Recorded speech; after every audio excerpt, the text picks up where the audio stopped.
Hello everyone, আজ তোমাদের সাথে শেয়ার করে নিচ্ছি ওদের ব্রেকফাস্টে আমরা কি দিই সেটাই শেয়ার করে নিচ্ছি। ফার্স্টে এখানে আমি দিলাম একটু গাজরকে গ্রেট করে নিয়েছি, গ্রেটারের সাহায্যে গ্রেট করে নিয়ে গাজর দিলাম। তারপর একটুখানি বিট দিলাম, সমপরিমাণ বিটও গ্রেট করে নিয়েছি। গ্রেট করে নিলে কি হয়, ওদের খেতে সুবিধা হয়। তোমরা যদি গ্রেটার দিয়ে গ্রেট না করে এমনিও ছোটো ছোটো কিউব করে কেটে দিতে পারো, সেটাতেও অসুবিধা নেই, কিন্তু আমার মনে হয় গ্রেটার দিয়ে করলে সুবিধা হয় ওদের খেতে।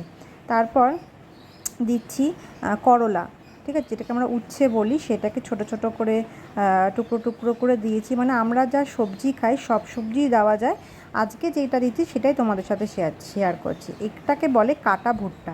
কাটা ভুট্টা দোকানে কিনতে পাওয়া যায়, যেখানে পাখির খাবার পাওয়া যায়। সেই কাটা ভুট্টাকে সিদ্ধ করে রেখে দিয়েছিলাম, সেই সিদ্ধ করে ভুট্টাটাকে দিলাম। তারপর দিচ্ছি ছোলাটাকে আমরা আগের দিন রাত্রিবেলা ভিজিয়ে রাখি, সেই ছোলাটাকে দিচ্ছি। আর এরপরে দিচ্ছি গমটাকেও রাত্রিবেলা ভেজানো থাকে। গমটা তোমরা যদি মনে করো গমটাকে একটু সিদ্ধ করে দেবে তো এটাও দিতে পারো। তোমাদের ভুট্টাটাকে একবার দেখিয়ে নিলাম কিভাবে সিদ্ধ করে আমরা 2-3 দিন কিন্তু স্টোর করে রাখি, ঠিক আছে। এরপরে দিচ্ছি চিড়েটাকে জাস্ট ভিজিয়ে জলটাকে চেপে ফেলে দিবে, তারপরে সেই চিড়েটাকে দিয়ে দিলাম।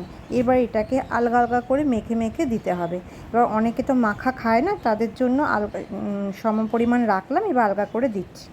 তোমাদের কেমন লাগলো ভিডিওটা অবশ্যই জানাবে। টাটা, আজকে এই পর্যন্তই থাকলো।